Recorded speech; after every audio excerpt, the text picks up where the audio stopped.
Fala galera, saudações vascaínas, começando mais um vídeo aqui no canal, eu sou o Juninho, você tá no canal Machão da Gama, vamos para mais um giro de notícias, edição dessa quinta-feira, para a gente atualizar aqui todas as informações sobre o nosso Vasco da Gama, tudo que você precisa saber sobre o nosso Vascão você encontra aqui.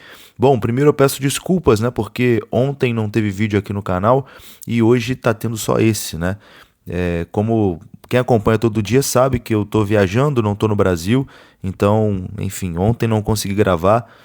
O jogo aqui também, onde eu tava, começou 1 da manhã, então assim, acabou muito tarde, então não dava para gravar o pós-jogo.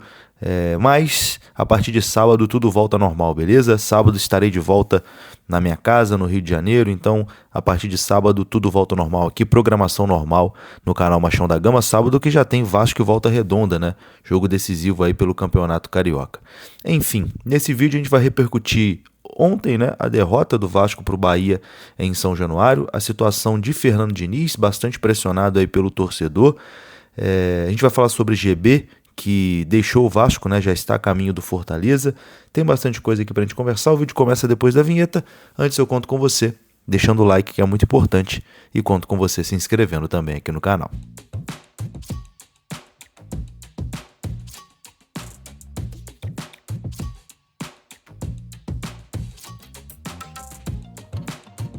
Bora lá então, meus amigos, começando aqui mais um vídeo. Vamos começar falando sobre ontem, né?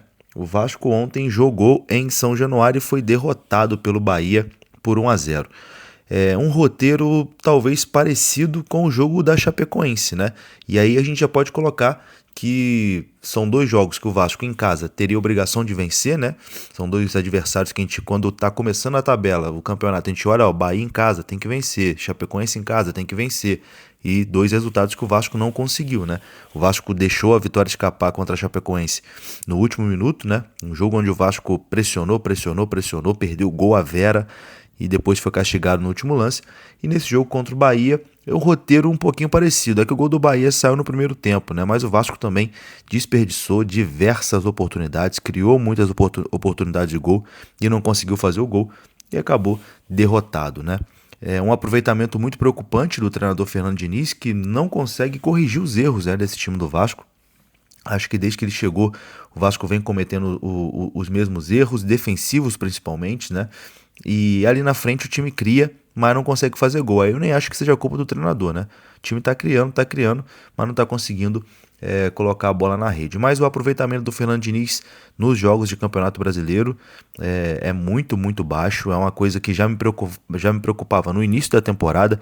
Eu dizia aqui, né, que aquela semifinal e final da Copa do Brasil acabou mascarando ali o que vinha sendo a reta final de Brasileirão do Vasco, onde o Vasco não conseguia vencer ninguém, onde o Vasco, se tivesse mais 2 ou 3 rodadas, seria rebaixado, bem provavelmente, porque o time entrou num espiral muito esquisito.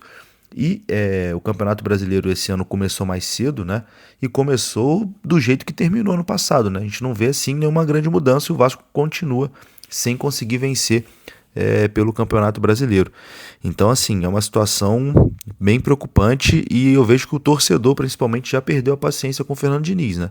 Já que o resultado não vem, os números do treinador, se for colocar na ponta do lápis, os números são muito preocupantes, né? O desempenho dele, se você pegar Vasco, Fluminense e Cruzeiro, o desempenho do Fernando Diniz, o aproveitamento dele em Campeonato Brasileiro é um aproveitamento de rebaixado, né? Então, até que ponto o Fernando Diniz vai conseguir reverter essa situação e fazer esse time do Vasco começar a pontuar? Porque na entrevista coletiva o Diniz se defende dizendo que o time está criando, a bola que não está entrando, etc e tal. Mas no futebol o que vale são os 3 pontos, né? Daqui a pouco a corda pode estar no pescoço e aí entra numa situação aí que fica difícil de reverter. Nesse momento, por exemplo, o Vasco já está na zona do rebaixamento, tudo bem. O campeonato começou agora, né? Apenas 3 rodadas, mas o Vasco já é o 18º colocado do campeonato e 2 jogos em casa não conseguiu vencer, né? Também não conseguiu vencer o Mirassol fora de casa. Então, assim, é uma situação preocupante, que eu acho que o sinal de alerta já tem que estar ligado. E o Fernando Diniz falou sobre essa pressão, né, que ele vem sofrendo. Ele comentou sobre isso na entrevista coletiva. Ele disse o seguinte, abre aspas: "Estou aqui para ser pressionado. Os números são esses, mas o rendimento não era para ser esse desde o ano passado. Eu vou sustentar e acredito que os números vão mudar. Não conversei nada com a diretoria. Sou seguro daquilo que faço. Fecha aspas. Enfim, o Diniz se defendendo, né? Acho que ele usou muito a entrevista coletiva ontem para se defender, dizendo que o rendimento do time é bom, mas o resultado não está acontecendo. Deu para notar o Diniz muito na defensiva também, às vezes dando respostas ali pros jornalistas, né? Um pouco mais grossas, vamos dizer assim, com um pavio um pouco mais curto.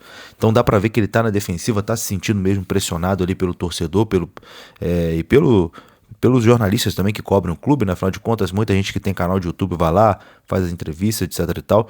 Então, assim, deu para ver que o Diniz está bem na defensiva, está bem já atacando ali nas respostas, né? Para poder se defender.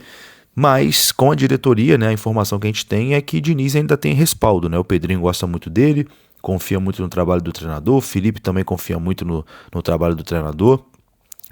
O Diniz está fazendo parte de todo esse planejamento, né, para montar esse time do Vasco para a temporada de 2026. Então, assim, é uma situação muito delicada, né, porque a gente vê os jogadores que o Vasco contratou, a maioria deles pedido do Diniz, veio para o Vasco porque conversou com o Diniz e acreditou no projeto do Diniz, etc e tal. Então, assim, o departamento de futebol do Vasco tem muito ali o dedo, né, a presença do Fernando Diniz. Uma troca agora seria mudar toda a estrutura, vamos dizer assim.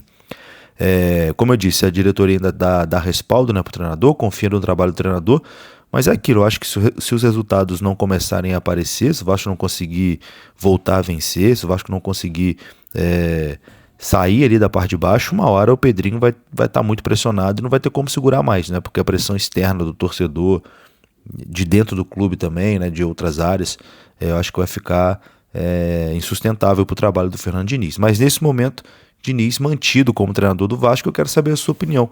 Você ainda quer Fernando Diniz como técnico do Vasco? Você acha que ele pode ainda salvar o trabalho dele? Ou para você já não tem mais jeito? Comenta aqui, sua participação é importante. Eu sinceramente acho que não acredito mais, tá? Espero estar enganado, quero que o Diniz se recupere, dê a volta por cima, mas acho muito difícil, tá? Acho que o trabalho entrou numa fase ali que eu não consigo mais ver saída.